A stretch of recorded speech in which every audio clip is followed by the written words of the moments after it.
గత 2 రోజులుగా ఎస్ఎఫ్ఐ ఎన్టీఆర్ జిల్లా కమిటీ ఆధ్వర్యంలో మైలవరం మండల కమిటీ ఎస్ఎఫ్ఐ ఆధ్వర్యంలో అధిక రేట్లతో బుక్స్ అమ్ముతున్నటువంటి corporate schools, corporate colleges, private schools అన్నిటి దగ్గర కూడా ఎస్ఎఫ్ఐ ఈ రోజు మోస్ట్లీ మైలవరం మండల కేంద్రంలో ఉన్న అన్ని స్కూల్స్ దగ్గరికి వెళ్ళి బుక్స్ అన్నిటిని కూడా పరిశీలించి అధిక రేట్లతో అమ్ముతున్న బుక్స్ అన్నిటిని కూడా ఎంఈఓ గారితో మాట్లాడి సీజ్ చేయించడం జరిగింది.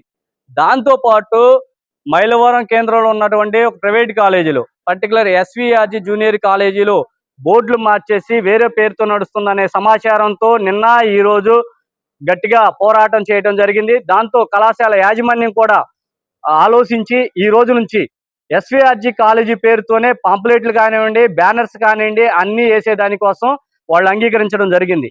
మరొక డిమాండ్ సక్సెస్ ఏంటంటే విద్యార్థులకు సంబంధించి ఇది రూరల్ బ్యాక్గ్రౌండ్ గా ఉన్నటువంటి మైలవరం ప్రాంతంలో టీ షర్ట్లు అనేది ఆడపిల్లలకి ప్రమాదకరంగా ఇబ్బందికరంగా ఉంది. రెండోది వాళ్ళు పంజాబీ డ్రెస్ మీద తిరిగి టీ షర్ట్ వేసుకోవడం అనేది కొంత ఇబ్బందిగా ఉంది. కాబట్టి అది మార్చాలని అడిగాము. సార్ అంగీకరించారు పాజిటివ్ గా, కాలేజీ యాజమాన్యం పాజిటివ్ గా అంగీకరించింది. యూనిఫామ్ కూడా మార్చడానికి సిద్ధపడింది. అలాగే అధిక రేట్లతో అమ్ముతున్నటువంటి బుక్స్ సంబంధించి కూడా సార్తో మాట్లాడటం జరిగింది. బుక్స్ కూడా ఏదైతే వాళ్ళకి ఎంత కాస్ట్ పడుతుందో అదే రేట్లకి విద్యార్థులందరికీ కూడా బుక్స్ అందజేస్తామని కూడా మాట ఇవ్వడం జరిగింది.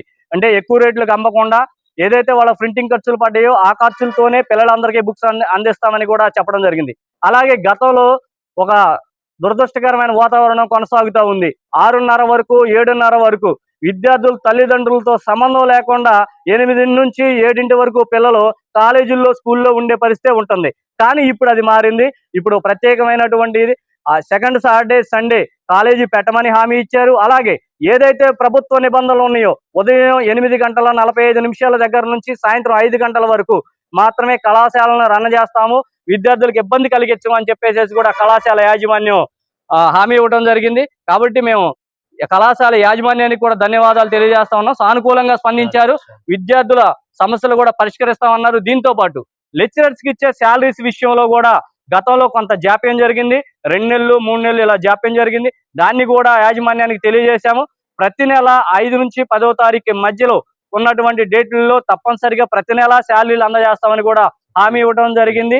అట్లాగే లెక్చరర్స్ కి క్లాస్ రూముల్లో గతంలో చైర్స్ వేసే ఆనవాయితీ తీసేశారు. బహుశా పూర్వం నుంచి ఉంది, దాన్ని కూడా తీసేశారు. మేము అడిగాము ప్రతి టీచర్ క్లాస్ రూమ్ లో ఒక చైర్ అనేది తప్పనిసరిగా ఉండాలి అని చెప్పాము. తప్పనిసరిగా టీచర్ క్లాస్ రూమ్ లో ఒక చైర్ ని కూడా ఏర్పాటు చేస్తామని కూడా హామీ ఇవ్వడం జరిగింది.